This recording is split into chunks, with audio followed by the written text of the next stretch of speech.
దేవుడైన యెహోవా తానే, ఇంకెవరో కాదండి, దేవుడైన యెహోవా తానే ఎవరి కొరకు? ఇశ్రాయేలు ప్రజలారా, మీ కొరకు ఏం చేస్తాడు? యుద్ధం చేస్తాడు. అందుకని మీరేమీ కంగారు పడకండి, మీరేమీ కలవర పడకండి. మీతో యుద్ధం చేసేది ఒక సైన్యాధిపతి కాదు, సైనికులు కాదు. మీ శత్రువులతో యుద్ధం చేసేది మామూలు మనిషి కాదు, రోషము గల పరాక్రమశాలి అయినటువంటి మీ దేవుడు తానే యుద్ధం చేస్తాడు.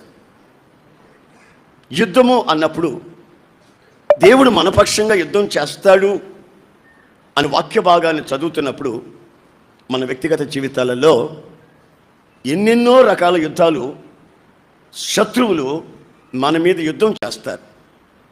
బైబిల్లో రాసింది, మనం రక్త మాంసములతో యుద్ధం చేయట్లేదు.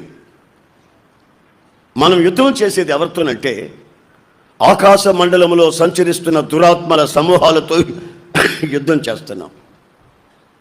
ఆకాశ మండలంలో సంచరిస్తున్న దురాత్మలతో యుద్ధం చేస్తున్నాం.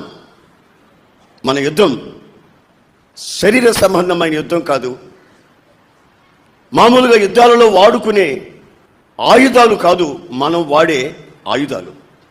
ఎందుకంటే మన దేవుడు తానే వస్తున్నాడు యుద్ధం చేయాలని. ఈ మాట చదివినప్పుడు నాకేమనిపించిందంటే, భూమి ఆకాశములు సృష్టించిన దేవుడు మనమేదో ఇబ్బందుల్లో ఉన్నామని, మన మీద ఎవడో శత్రువు వస్తున్నాడని ఆకాశము నుంచి మనల్ని చూసి దేవదూతలనో లేక మరెవరినో పంపించకుండా ఆయన తానే రావడం ఏమిటి?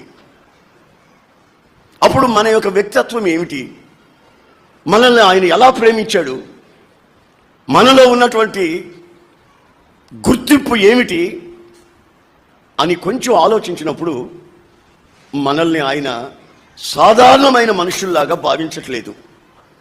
కారణం, మన ప్రభు అయిన యేసుక్రీస్తు రక్తం చేత మనం కడగబడ్డాం. మన పాపములో నుంచి ఎంతటి ఘోర పాపినైనా క్షమించుటకు యేసు రక్తములో శక్తి కలదు గనుక ఆ రక్తము చేత కడగబడినాం. గనుక మన విలువని మనం గుర్తించుకోకపోయినా, మనము గమనించకపోయినా